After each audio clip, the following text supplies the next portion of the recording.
Welcome to High Performance Hockey Podcast. Today we're joined by the author of Bad Data, Peter Schryvers. Peter is an urban planner and is the founder of the Beltline Urban Mural Project. He earned his master's degree in environmental design from the University of Calgary. He is the author of Bad Data, Why We Measure the Wrong Things and Often Miss Metrics That Matter, which uncovers metric-based errors in an attempt to create a more productive relationship between the measurements we make and the lessons we draw from these measurements. It's a fantastic episode. We talk about Peter's book, Bad Data, uncovering several of the chapters which he explores, including teaching to the test, Goodhart's Law, ins and outs, the logic model and program evaluation, the forest and trees, simplifying complex systems, which is my favorite, and of course, not everything that can be counted counts, the lamppost problem. Fantastic episode. Welcome to the podcast.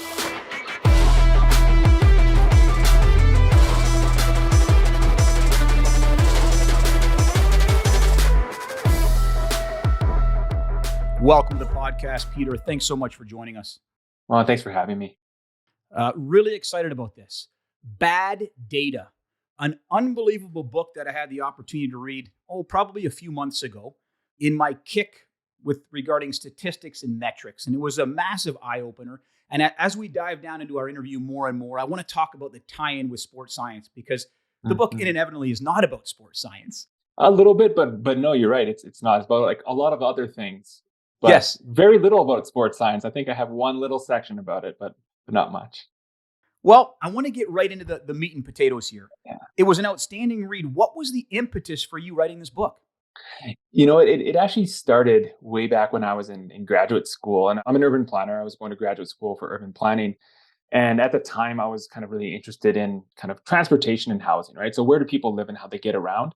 And one thing that's really interesting about that is that when we talk about the cost of living, we always talk about the cost of a house. And we very rarely talk about the cost of transportation. And that's the second biggest expenditure category for any household. And those two things are really related. And where you live affects your cost of transportation. And I was reading all these studies about how, you know, if you live in the suburbs, actually your cost of transportation go up actually much faster than the savings on the house go down. And I was like, you know, we're measuring the wrong thing. Because we're just measuring the cost of a house. We're always talking about what's the home price. I'm like, well, what about the car that costs you $10,000 a year to own and operate? We're not talking about that. And so just that idea of we're measuring the wrong thing got me thinking about this whole idea of metrics and, you know, what else do we measure wrong? And that just led me down this huge rabbit hole that ended up in a book. But that's where it started, and all to do with just the cost of living. I don't want to go too into a monologue here, but I want to explain to the listener why I feel this relates so much to sports science early in our conversation. There was a book I read several years ago by Gerd Gigerenzer called Risk Savvy. And in it, he defines three worlds. He refers to the world of certainty, which really doesn't exist, right? Maybe death and taxes, but some people don't pay taxes, okay? Yeah. And he said there's a world of probability, gambling. And then we have a world of uncertainty. We have a world like the economy, housing, physiology, scoreboard outcome. And he said there's two mistakes that we make when we confuse these worlds. We have what we call the zero risk illusion, which is confusing the world of certainty for the world of probability. Hey, I'll smoke the rest of my life and something bad won't happen to me. Well, that's the zero risk illusion. And then confusing the world of probability for the world of uncertainty, the zero risk illusion, the turkey illusion. So that's like, you know, every day, 364 days a week, the turkey's a happy guy. He goes to see his owner. He gets fed. Well, then Thanksgiving comes around. There's tail risks, for lack of a better word. So the reason I say this is because the economy, housing, that is an uncertain world, just like sports is an uncertain world. Yeah, and that's great, and I love that analogy because I talk about that exact thing in my book. I talk about certainty and how certainty, this need for certainty, really drive people towards metrics. They want to have the data, and they are uncomfortable with a world that is uncertain, and that leads to all these pitfalls, is because they're trying to grasp on quantification of something, and the world isn't, right? The world is probabilistic and it's uncertain. And that's a big theme in the book. Fantastic. Right off the get-go, the difference between a measure and a metric. Could you define that for the audience, please? Yeah, and super important difference here. A measure is just anything that we can quantify. So the temperature outside, wind speed, just measuring the length of something. Those are all measures. A metric is a measure with a goal. A metric with a defined. We're trying to get somewhere with that metric. So it's usually there's incentives behind it. So Yep. test scores in schools, right? It's not just a measure. It's you're trying to get an A. Or if you're a runner, you're trying to get as fast as you can. You're not just measuring how fast you are. You're trying to improve that. So metrics really are about improvement and they're about incentives. Whereas measures are neutral. There's no value behind a measure, but there's lots of value behind a metric. And based on the talk that we had right at the onset, it's very important how you choose your metrics, right? Because those can lead to unintended consequences. Absolutely, and that's what the book is really about. Is about choosing the right metrics and also knowing when you don't have good metrics to choose. But it's those incentives that lead to these really perverse outcomes. That's the downside of choosing the wrong metric. Fantastic. Before the book starts, I believe it's in the introduction, the preface, we talked about why we measure, right? Mm-hmm. Could you define those? I know you quoted, I believe his name is David Mannheim here, but it was beautiful. I can read those to you, or if you remember them, could you outline those 3 reasons? Yeah. So Dave Mannheim, I believe he talked about trust, Yep. objectivity, Yep. and kind of certainty. Yep. I added complexity to that in the book, and I kind of rejigged them a little bit. But those are really the 4 that drive our need to measure: trust, objectivity, certainty, and complexity. I think that complexity one is really, really important, right? You talked about simplifying complex systems, Mm-hmm. which again, I know we want to quantify things, but that's really difficult to do with so many working parts. Mm-hmm. You also mentioned at the start, before we get into the meat and potatoes and the chapters in the book, and if you could expand on it for the listener, it would be outstanding. This is a quote: "An accurate measure isn't the same as a good one." Yeah, no, and that goes back to that idea of a certainty, right? Is that Yep. we want to have this number, and we'd love it if it had like 2 decimal places, and we'd love if it was very objective. But that doesn't mean it's a good one. And by good one, I mean one that actually has value in measuring what you're actually trying to achieve, right? So like let's just take, hockey, for example. Shots on net, you can get pretty accurate, numbers for that, but is that important?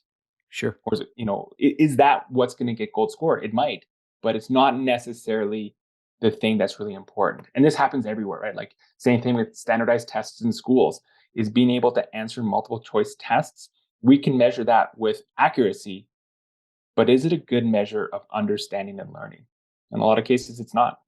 Well, I'd like you to. This is the perfect parlay into the first chapter: teaching to the test, Yeah. Goodhart's law. Could you talk briefly about this? And I don't want to give it too away because it talks about the details of this chapter and the government plans in terms of the Bush administration and the Obama administration. Could you give us a synopsis of that, the unintended consequences here of teaching to the test? Yeah, and so this chapter is really focused on what you talked about, Goodhart's law or the Cobra effect, kind of related. And basically, this is where you have perverse incentives, where you have incentives that result in the wrong thing. And I'll give you the example of the Cobra effect first, and then I'll talk about the teaching to the test. So the Cobra effect is this really amazing story. In India, in the kind of the British colonial period, the British government had this problem in Delhi where cobras they're poisonous and they can kill people. And so they were biting people, they were killing people. And so the British government was like, let's put a bounty on the cobras. And then, people we'll get the people to help us out. We'll put a bounty on them. And so they put the bounty in, and it was great. People were bringing in dead cobras to the British government all the time. They were, giving out bounties, and this was going really well for a while until the British government found out what was actually happening was that some very inventive people in Delhi started to breed cobras. They were actually capturing them, breeding them, and then killing them, and then selling the dead cobras to the British government. And so they've actually increased the population of cobras in the city quite substantially. British government found this out. They're like, this is a terrible idea. This is not going the way we like it. They canceled the bounty. Then all the people who had all these, clandestine cobra farms in the city just released the cobras because they're like, well, these are no value anymore. And the cobra problem got substantially, like exponentially worse. And so it's called, there's a economist studied this and called it the Cobra effect. Basically, it's sometimes you have these incentives that work exactly against what you're doing. And teaching to the test, I use it as an example of this in school systems where we have these very high powered incentives to get students to improve their test scores. And without getting into all the details, I talk about a case of the Atlanta public school system where there are very high powered incentives for teachers and principals and superintendents to get their test scores up, bonuses, promotions and things like that. And then also disincentives. So if you didn't get your school test scores up, you get fired, your school could be disbanded, all these things. Long story short, this resulted in almost 180 indictments of called a RICO, which is a racketeering organization lawsuit against a bunch of teachers and principals because they were cheating. There was a massive cheating scandal in Atlanta going on, and everyone was in on it. And so there was all this just falsification of test scores happening because of that incentives. And ultimately, it was students who suffered because the teachers were not focusing on, getting their kids to learn better. They were just focusing on get this test scores up, get the test scores up, get the test scores up. And that resulted in a very perverse outcome. It's interesting. Again, the listener might think, well, what does it have to do with exercise science? I'll give you two examples, right? If we pick the wrong test for a group of hockey players, perhaps, and I'm being biased here, a 300-yard shuttle where you're essentially, you're not working on speed, you're not working on aerobic capacity, you're somewhere in the middle. You're actually, in my opinion, teaching people to get slower, right? Yep. And then you come in at the onset of season and you're actually being tested on the ice. It's like the equivalent of studying the Spanish exam all summer and only to find out that geometry is the subject matter, right? Yep. Or my freshman year, I remember at university, all about Anthony, you need to play at a heavier weight. You need to play at a heavier weight. Well, you know what? All I focused on this summer was gaining weight, and it wasn't good weight. It affected my game. Yep. So these are the targets, this Goodhart's law. When a measure becomes a target, it fails to become a good measure. Beautiful tie-in. I want to jump here. I know these are all tying into what we do as coaches. Ins and outs, the logical model and program evaluation. What is a logic model and specifically inputs, outputs, and outcomes? Could you explain that a little bit to the listener? Yeah, so this actually came from the nonprofit world. And it came, I think it was the United Way started using this in the kind of 1970s. Because the nonprofit world had this issue with they kept measuring all these things that actually didn't matter, right? They weren't measuring the changes to their clientele or their their target audience. They were measuring like how many dollars did we raise or how many activities did we do.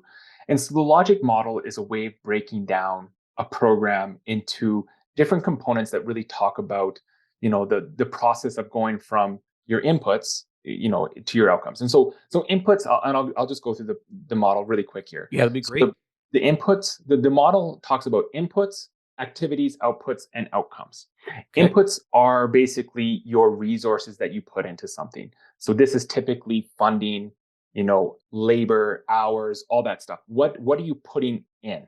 Sure. Activities are just the things you do with that. So, a good example would be like how many classes you held if you're doing some, maybe doing a program to educate low-income people on literacy. How many classes did we have? Sure. Outputs is things that the activities are kind of resulting in. So how many people attended those classes? That would be an output. The final thing, the most important thing, and the thing that is hardest to measure is the outcome. Did you improve the literacy of those people? And if so, did that improve their lives in some way? Yes. And so, you think about, anti-poverty measures or something like that, or any of these measures is, yeah, we can always, fundraising is easy to measure because dollars are dollars and you can measure them down to the cent. And activities are a little bit less precise. But when you get to outcomes, you're talking about, did someone's life improve?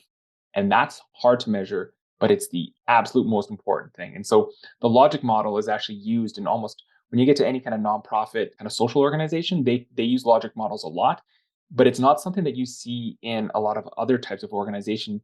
And I think a lot of other organizations should start looking at logic models as a way to just kind of organize and understand all the different things they measure. And most importantly, what are the things that they actually should be valuing and why they're not measuring those things.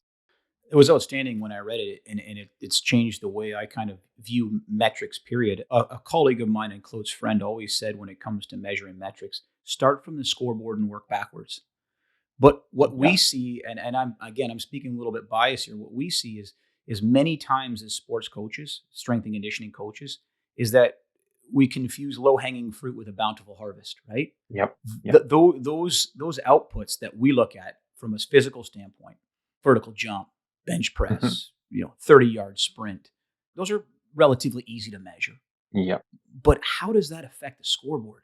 That's really difficult. Yep. How? Let me ask you. And maybe I'm not trying to ask you a loaded question, but what is the answer to that? Is there one? Is it? I can tell you what my answer is as a private sector sports coach. Is that okay? What are the strongest outputs that have the strongest relationship to the Mhm. scoreboard? Okay, Yep. the ability to run fast and jump fast. If I have equipment to measure workload on the ice, that's probably the closest to the scoreboard. Those are the Mhm. two or three anchor points that I want to stick with, even though I know that might Yep. not be the outcome variable. Does that make sense? Yep. Am I on the right path? When you looked at your research, how do you measure those outcomes? The good thing with sports is that ultimately sports are simple. Is that there's a scoreboard, Yeah, right? There's a point or not a point, and so in a sense, sports metrics can be simplified a little bit more than a lot of other things. Is that you can sure. look at what actually results in points being scored, and maybe we'll talk about this more. Plus minus is a really great one because it We're going to talk about that. Yeah. yeah Oh, gets rid yes. of all the noise. And I think too, like, you have a good point here about you're looking at all those different activities you're doing, all those different improving strength, improving speed, at all those things, but you also have to understand you have to balance those things. And I think about, I'm a recreational climber. I'm not very good, but with climbing, you want to improve strength of certain muscles and flexibility and things like that, but you also don't want to get like big, Yeah. because when you're climbing, you're pulling your weight up a lot. Sure. You have to use your weight. And so a lot of climbers are actually very lean. They don't want to bulk up. They don't want big muscles. They want very strong, very small, lean muscles that don't weigh a lot. They got to be very, very, efficient with their muscles. And so there's these things where it's like you're not trying to maximize your strength. You're trying to maximize your strength compared to your weight. And you're Well, also trying to, at the same time, maintain really incredible flexibility, because climbing involves a lot of flexibility in your muscles and your ligaments. And so you don't want to maximize strength. You want to balance all those different things. And so sometimes it's not about maximization, it's about balance. I like it. Today's episode has been brought to you by Physical Preparation for Ice Hockey, Biological Principles and Practical Solutions, and the Gain Go Grow Manual. This is a 2-part book series exploring training the intermediate and advanced level players. Book number 1 explores training the intermediate player. Chapters include long-term athletic development, considerations, speed training, power training, strength training, and program design. The Gain Go Grow Manual explores training the high-performance hockey player. Chapters include biomechanics of ice hockey, considerations for high performers, minimizing adaptational risks while upsizing gains, the Gain Go Grow model, and example microcycles. More information can be found at Amazon.com. We're feeding in really well and tying into these ideas as these chapters progress. And please stop me if there's anything else that you want to talk about or add a little meat to the bone on. One of my favorite chapters I had highlighted, probably my favorite chapters, was Mhm. the forest and the trees, Mhm. simplifying complex systems. The problem with only counting part of the whole. My question to you is, well, Peter, something's better than nothing, and it's a fictitious argument, but Yeah. retort to that. Well, something's better than nothing. I mean, wait, You know what? I hear that all the time, and organizations always do this. They're like, we need to measure something, and this book really talks about, well, a lot of times when you do that, you actually end up with the opposite result that you want. So a good example, and it's the food miles, right? We talk about the food miles. So this big thing that people wanted to do was, I want to reduce the carbon or the energy intensity of the food I eat. So I don't want to eat food from far away. Let's measure food miles, right? this was by But a huge aha moment for me. Go into this. I didn't. I was like, oh my goodness. Yeah, and this is and it's so counterintuitive, right? Because everyone's like, well, if you want to reduce the energy of the food you eat in terms of its climate impact and whatever that is, they're like, eat food closer to where you live.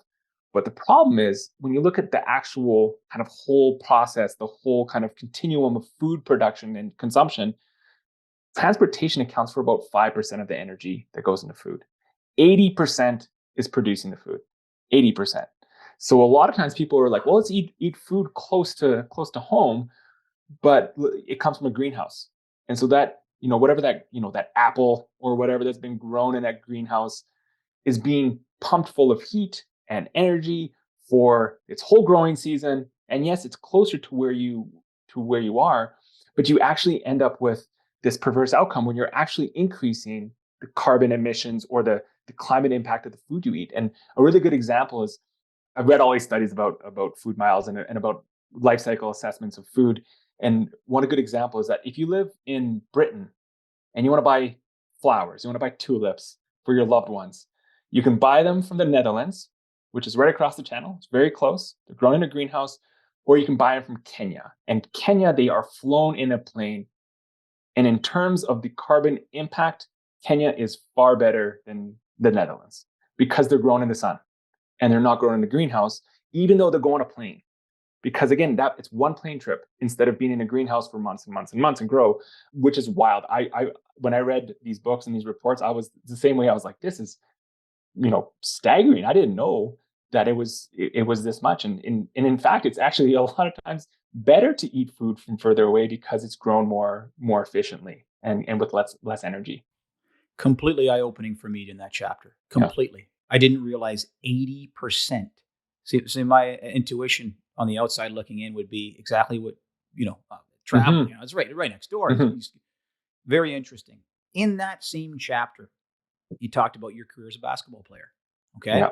And it reminded me of the metrics that we have floating around. Now, these are more on ice metrics, everything from Corsi, Fenwick, expected goals, expected save percentage. Mm-hmm. We are swimming in a sea. If you turn on the National Hockey League playoffs right now, it's eye-popping the amount of information we have. That on everything. Literally. And you know what? It reminded me, and I think you summed it up in this book. And then I want to let you go on this on your idea here and the metrics that you think are important. But I think we're really good at measuring trees. Yeah. and it's really hard to see the forest. It's really, really hard. So I'd like you to tell your story about your basketball, your career, and then looking back at it is how do we look at the forest a little bit more relative while accounting for the trees, if that makes sense. Yeah, no, absolutely. So the story is, I played high school basketball. It wasn't great. Me and my brother, this one year, we were both on the same team. And if you looked at all the stats, points scored, block shots, steals, like all your traditional stats, neither of us were very good. My brother actually had a lot of block shots, but I almost never blocked a shot. I almost never stole the ball. None of these things. And if you ask people on the team who's the best, we would be not at the top of the list. But our coach that year, got this student to kind of help us out. And he basically did he calculated plus minus for everybody on the team. And he didn't tell anybody about this for like several games. We were about halfway through the season. Brings us into the locker room. He says, who's the best player on the team? And everyone's like, oh, it's, Ryan or Dane. These guys scoring, hitting threes, scoring a bunch of points. And he's like, it's David. That's my older brother. And he's like, David's the best player on the team. He's got a plus minus of plus 14. So when he's on the court, average during the game, we score 14 more points than their team. Number 2 is Peter. He's plus 12. No one else is more than plus 6. And everyone was like, what? Here's these two guys, score no points, almost no block shots, none of these things. It's like, how are these two guys the best on the team? And I'll give the example, and I use this example in the book. As when I was playing high school basketball, I had this like adversary in this other team, Steve Slopek. This, a guy that grew like to 6'6" in grade 11. Yeah. Tall and lanky, but he scored crazy. He would score 20 points a game. When I played against him, he'd score 4. And not because I ever blocked a shot or stole the ball. I just got him out of position. I just always made sure he was not in the right position to score. And I made it very difficult for him to get a pass. And when he got a pass, he was off balance and all these things. And what the plus minus tells you, and this is what's so important about it, is there's tons of stuff that happen in any sports, especially team sports, that are very difficult to measure. Help defense. You can't measure help defense. There's no steal. There's nothing. You're not doing anything. You're not achieving a stat, but you're just making it difficult for people to score. Or, things like moving across the court to open up a gap for somebody else. You can't measure gap opening. It's very difficult. It's very subjective, but it's what gets points, right? So same thing in, think about hockey. It's not just passing or completed passes. It's, did you get the defense out of position to make an opportunity for somebody else? And so a lot of times you look at some of the best players in team sports are not the people who are making all the goals. It's the people who are making the plays and making things, better for everyone else. And a good example is, I think about in basketball, Steve Nash. Yeah. Steve, obviously he got all his other stats are great, but not just how he passed, but how he made everybody move differently on his team, and how he created opportunities for people, and how his whole team started to understand how to become more open and how to get better opportunities. And those things, you can't measure those. You just can't. So true. This is a quote from the book. What sports analysis has trouble with is everything players do when they aren't in possession of the ball or puck. I think that eloquently sums it up pretty well. I remember, and I don't know if you remember this, and I won't quote it. I think this was the time, I think it was probably 5-6 years ago. There was an article in The Athletic, which is a big conglomerate sports writing company here in the US. And it talked about LeBron James' GPS numbers in the finals. And in terms of like distance traveled and speeds, it was one of the lowest in the team. And someone asked him about that. He said, I don't get I think you said something about BS sports science, but think about it for a second. He's always in the right possession. He doesn't have to travel all that distance. Yeah. He's a smart basketball player. He's got high IQ. That's stuff you can't measure. Yeah. And we always talk about this. Like I always thought about this when I played basketball. There's one thing that number one, it's very hard to teach and it's very hard to measure, is we just call it court sense, right? It's just understanding, probably, whatever other sports, rink sense. It's just, especially on team sports, it's just a sense of how everybody is moving and positioned on the court. And that skill is invaluable. Because again, it's not necessarily if you're touching the ball or the puck, but are you doing things to make your team better positioned to score or to defend? I'm going to quote again from the book. These are from my notes. Metrics such as plus minus work well when there are multiple factors, in this case, players, influencing an outcome. Another quote, plus minus is reductive. The objective is to reduce everything to a single criterion. Another quote, the point isn't to figure out all the things that can help score more points, but rather to eliminate the noise created by such evaluations. Plus minus looks at the forest. Yep. Brilliant. Yeah. And plus minus is probably one of the best metrics I use in the book, because exactly that. It gets rid of all that noise. It says, when you're on the rink or you're on the court or the field, does your team score more than the other team? Forget all that other noise. Forget the GPS. Forget how much you run. Forget all that stuff. Do they score more? And then that's it's very reductive, but it's a good one. Are there any other metrics that you hold value in? I know, obviously, you're a climber, you said, but are there any other metrics that you would hold value in right now in the National Hockey League, or would you say, plus minus would be my go-to? I would say plus minus. Those other things you can kind of see, you can start to look at what's the relationship of other things to plus minus. Sure. But again, there's going to be those things that you can't, like those, position on the ice. Yep. Can't measure that. Yep. But that might be why you're so good. And it may not be you scoring any goals, but you're just making opportunities. And that's another thing, right? How do you measure making opportunities? Yep. That's not something we measure. Off-scripted question, but you and I commuted through social media a bit, and we talked about this. And I don't know if you could expand on this, and if not, I can certainly do that. But talk to me. You said you watch sports at times, and we watch sports, and we talk about the gambler's fallacy. Mm-hmm. and this mistaken idea of, you look at the gambling wheel and you see 8 reds on the roulette wheel, and it's got to be black's got to come up next, right? We confuse these independent events. Do you see that when you watch sports or you hear sportscasters? No, absolutely. That's one of the bigger fallacies that affects, I think, people who bet on or watch sports, is that idea that like somehow the universe is counting. It's like rolling dice, right? Like this is what the gambler's fallacy comes from. It's like the universe is counting how many ones have been rolled. And if a one hasn't come up, the universe is somehow influencing the dice. It's like, no, this is just literally a 1 in 6 chance every single time. And a streak means absolutely nothing. It's just that there's not going to be a lot of big streaks, but that's not because the universe is influencing things. Just because probabilistically you're not going to have as many, right? But people believe that, and this is what a lot of people gambling on sports. This is where they lose money, is because they think that somehow, oh, they have to win. It's like, no, they don't. This is the same. This is the, I mean, maybe psychologically sometimes, sports, there's so much psychology in sports, but sometimes, it's the same thing. And people get into a rut, and that affects, their ability to come back. I read another book.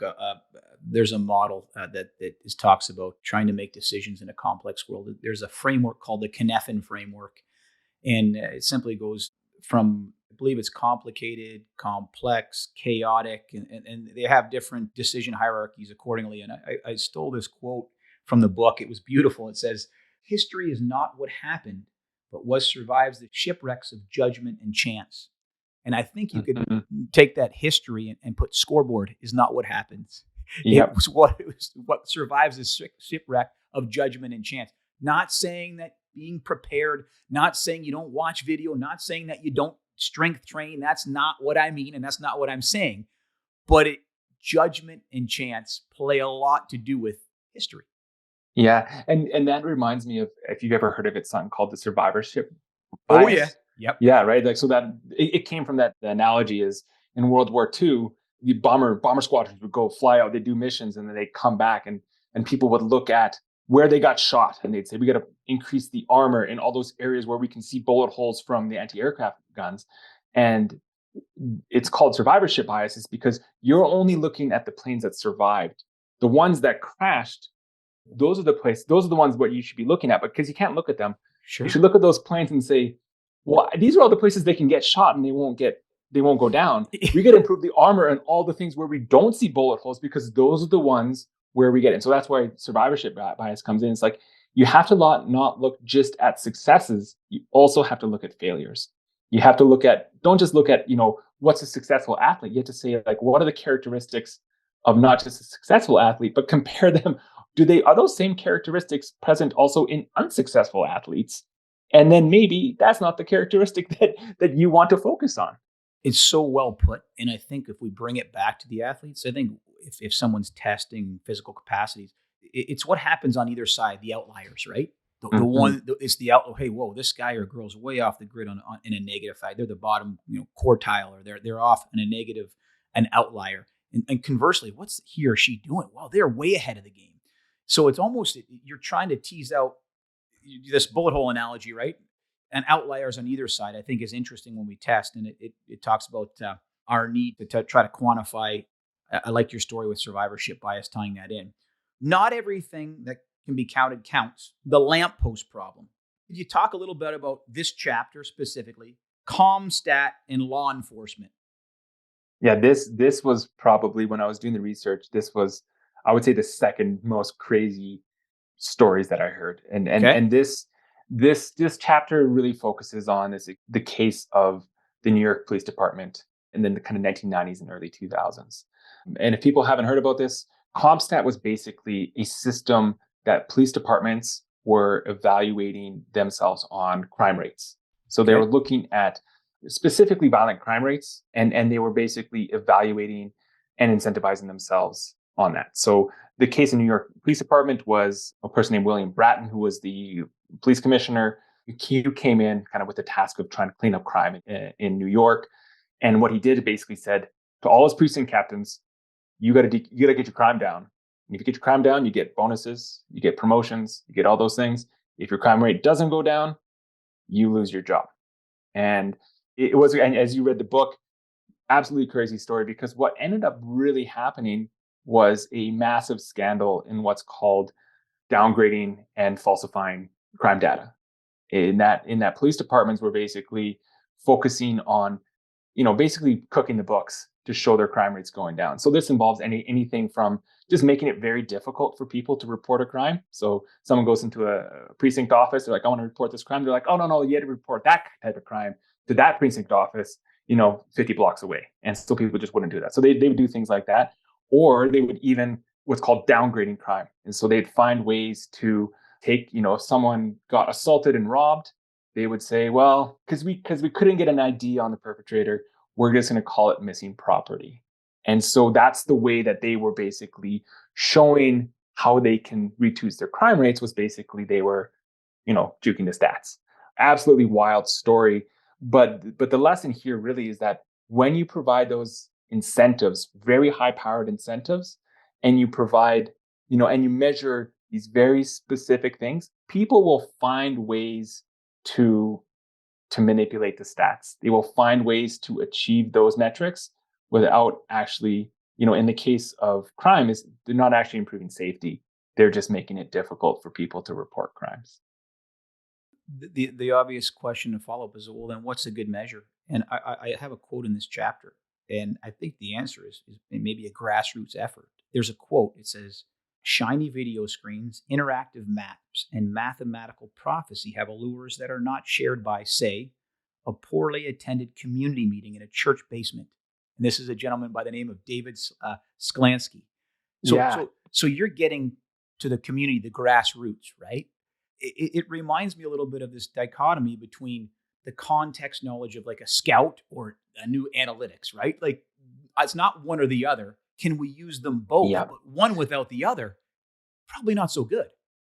Exactly, right. And so and Dave Sklansky, I believe he's a criminologist, and he was Okay. talking about this and talking about this case in New York, and this crime data in general, is that, again, like, you can have all these fancy video screens, you can have all this data, but what really matters is talking to people about, do you feel safe in your community? And you'll be surprised, but by what, the crime rate itself for a lot of people isn't what safety is about. Safety is about, do I feel safe walking down the street? And the murder rate, actually, for most people, they don't actually care about. What they care about is feeling safe. And so, and this is something that's qualitative data. That is not something that's easily quantified, but it's something that's very important. And a lot of these criminologists were basically talking about, you should stop this whole charade of how many tickets you give out and how many summons and how many whatever. What really matters is things like perceptions of safety. And that's like you talked about. It's, it's not just the stats. It's also that other, it's the qualitative data that matters, because, a good example in New York, these, police captains would go to community meetings and they say, the crime rate is down, safety is improving, all these things, stats are doing great. And they would get laughed out the room because people would be like, you don't know what's happening in our communities. You guys are just looking at the numbers. You're not talking to us, because we don't feel safe. It's interesting. I have a lot of close colleagues, and we've done it in our private facility in the past. I'll give you a perfect example in sports science. We always want to measure readiness, right? Oh, the person's heart rate variability, their sleep score, their stress score. Socrates says it's the unexamined life is not worth living. Well, so is the over-examined life, right? Yep. And I've come to the point in 20 years of doing this that I've measured those things. And perhaps the best thing to say is, hey, Peter, how do you feel today? Yep. We kind of laugh at it, but you know what, Anthony? I slept like crap. I had a bad breakup with that information may be better than any kind of expensive metric, forecasting, technology, etc. Yeah, we just get so, and the book, this is really the theme of the book, is that we just get so enamored with data that we think it's important, right? Because we can measure it, because it's like, your sleep score was 84, and somehow we think, because we can measure it, that's what's ultimately important.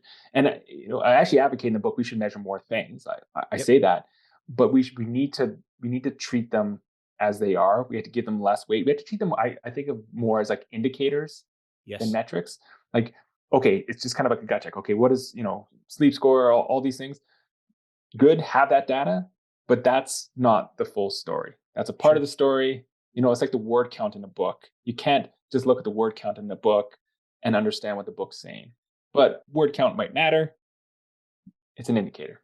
Beautiful. And I was going to bring this up at a later date, but it parlays, or later time, but it parlays perfect. And you mention it in the book too. In the best of times, we're subjective. I call it the metric hamburger, right? And here's what I mean by that. The patty is the actual metric.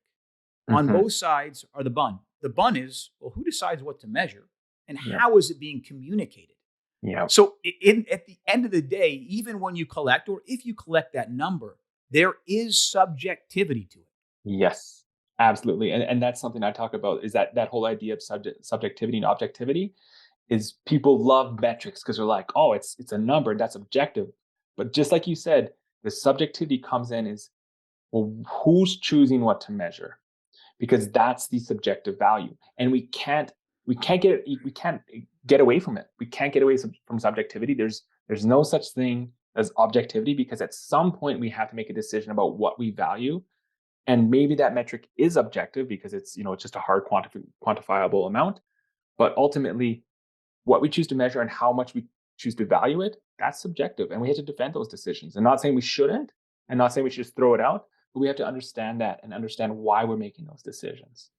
So true. And I think some of the best individuals that I've had the opportunity to be mentored by have a really firm grasp of what I would call first principle knowledge in their specific domain, meaning, biomechanics, time course to adaptation, programming, etc. Because in the end, it's just, if you are not able to know what's important when you look at those numbers, Mhm. they're just numbers. They're Yeah. noise. Which brings me. This is a quote from the book. It's brilliant. I would like you to explain it more, and we do this with our with coaching as well. With any complex situation, choosing what not to count is just as important as choosing what to count. So my question is, okay, could you expand on that? And then from your experience, well, how do we know what not to count? Yeah. So this is important because, again, anytime we measure something, we place weight and value on it. Good example is, test scores in schools. We put value on multiple choice test scores because they're, standardized, they're objective. But we also have to just really be cognizant that there's just so much noise. There's so much noise out there in data. You can measure. Sports is a great example. You can measure everything. Just every possible little thing, and you have to, in a sense, you have to kind of cut the noise out, because if you focus on the wrong thing, you incentivize the wrong behavior. You get people to focus, and this is especially, again, when you have incentives behind metrics. When you're saying, I want you to achieve this goal, this target, or I'm going to give you a bonus if you do this. You If you choose the wrong thing, you end up with those perverse incentives. And that's really why you need to be really diligent about, you know what you measure and how you incentivize it. And sometimes you got to be like, this is not important enough for us to actually measure. Because I think once you do it, once you put on a scoreboard, once you put on a KPI, people will change the behavior to try to maximize it, and that could be actually, counterproductive. Agreed. I think that input, output, outcome. If we look at outcomes, I call those low hanging fruit. But it reminded me of, we got to make sure we pick from the right tree of low hanging fruit. Yeah. Yeah. I want to ask you this. This is a quote in the book, and I was just from your experience, whether in the book or not.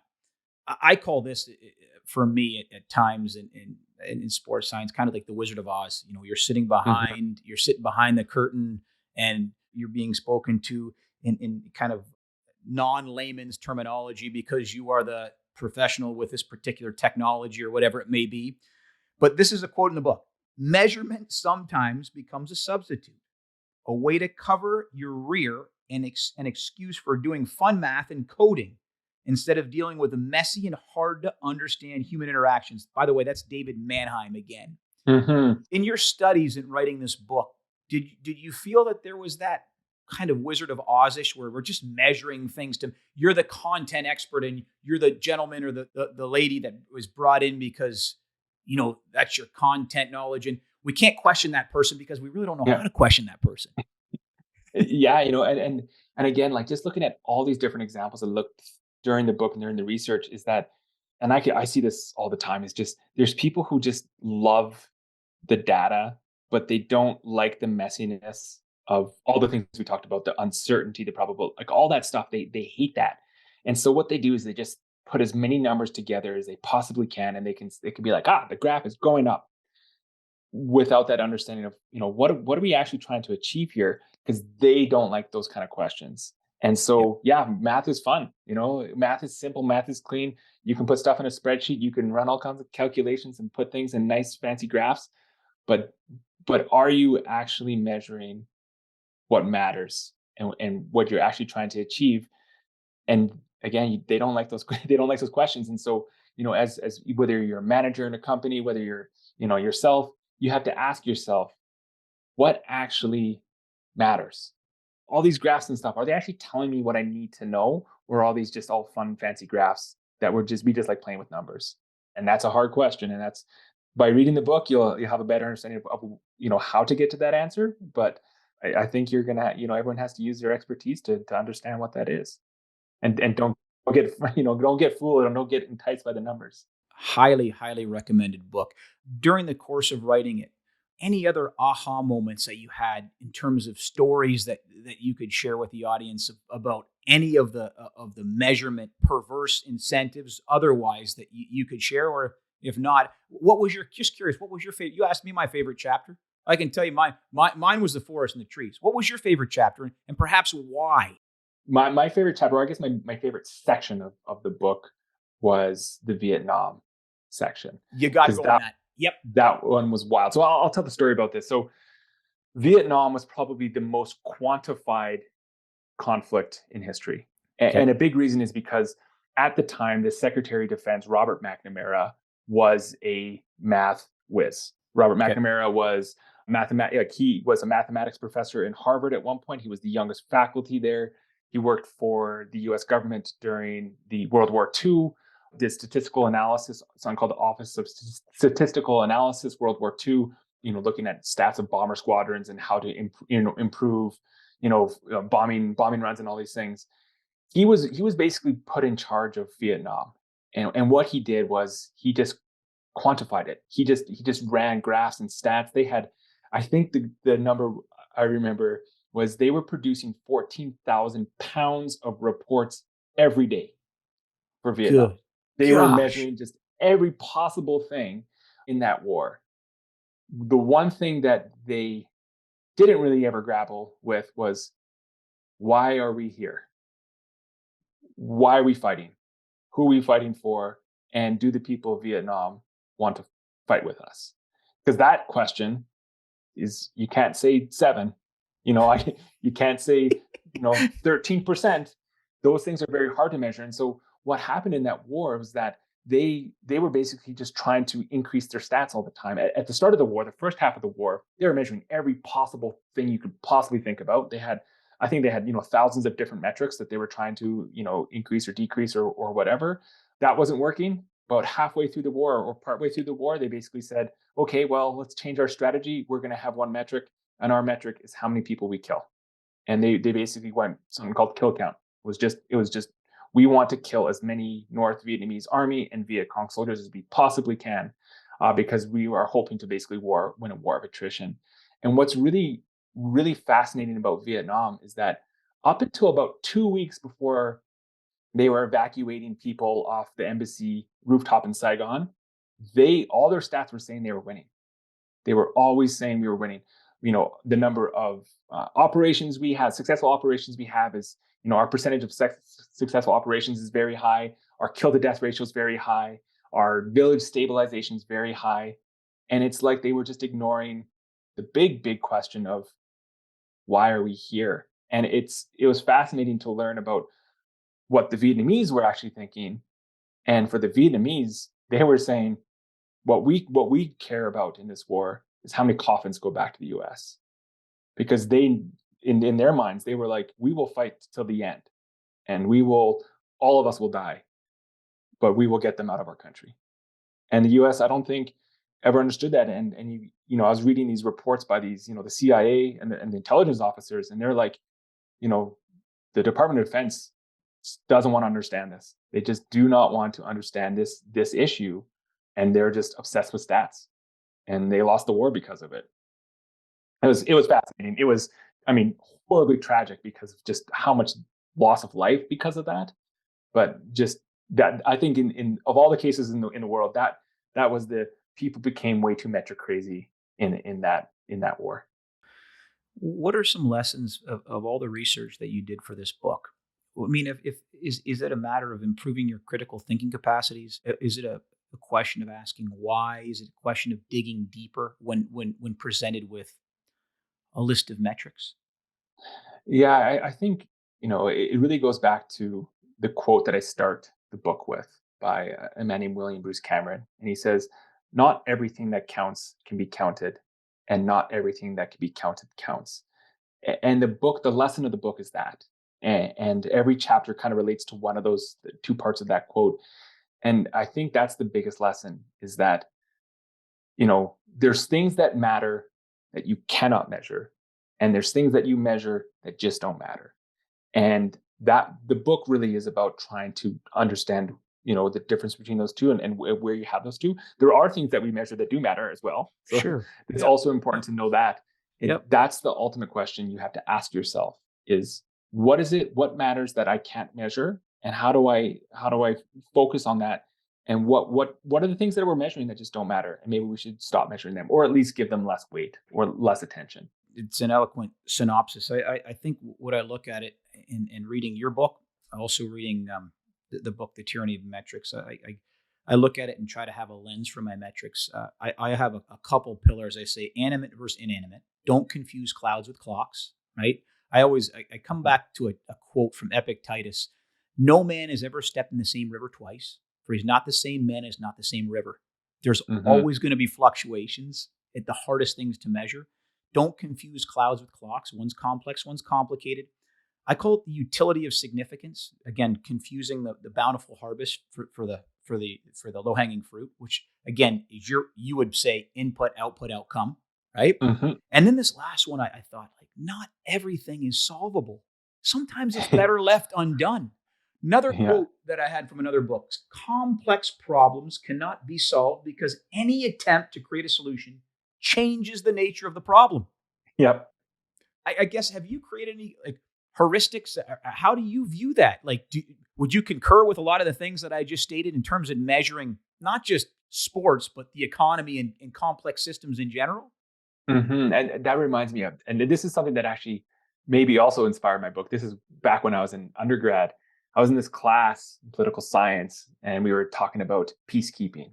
Yes. And some guy in the class asked the professors, like, "Do you think we can come up with an equation?" Because the professor, I'll put it the context here. The professor said, peacekeeping missions are basically they have this window where they're effective, and that effectiveness starts where people care enough about the conflict to do something, Yep. and it ends when the conflict becomes too violent. You can't send peacekeepers into an active conflict because they're peacekeepers. They're not combatants. They're not there to stop tanks. And Sure. so someone said, can we come up with an equation about how to define that window? And you look at all these different factors. And the professor was like, yes, but it will change tomorrow. And I think that was, very much like you talked about the man in the river is that, again, we want to have these, we don't want to deal with, a complex world. We don't want to deal with this world that's always changing.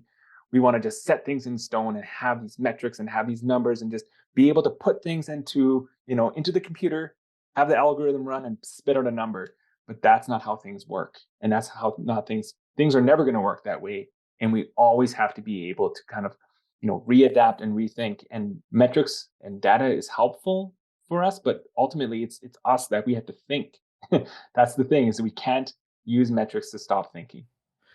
Absolutely. Where can the listeners find more about you? And then I want to, your social media handle. Also, perhaps most importantly, your book. Where can they get the book? Yeah, so the book, Amazon, just Yeah. look up Bad Data. It's Yeah. it's that's where you can get it. I think even most bookstores, there might be some still in bookstores. Some copies. Check your local bookstore. Most of the big ones, the Barnes and Noble, Yep. in Canada, the Indigo Books have it. If not, they also have it on their online stores. So all the big booksellers will have it. Amazon's probably the most convenient. Sure. And just myself, my Twitter handle is just my first name and last name, just at Peter Schryvers. You'll have me. I talk a lot about urban planning Yep. in Twitter. So, but yeah, that's my social media, and that's where the book can be found. One of the beautiful things that I love about the book, nothing to do with strength and conditioning, everything to do with strength and conditioning. Yeah. So many valuable lessons for coaches.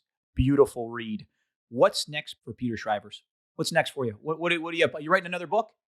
Yeah, actually, I'm slowly thinking about another book, and I think you'll like this one too. The book is going to be about what is natural and whether that is good, and are we asking the right question when it comes to whether something is natural or not. So things like eating natural foods, is that necessarily a good thing or a bad thing? Is that the right question? And also just the big question of what is natural? Is my shirt natural? Is this desk natural? You know, to what extent is something natural? Our guest today has been Peter Schryvers. Peter, thanks so much for joining us. Thanks for having me. It's been a great talk.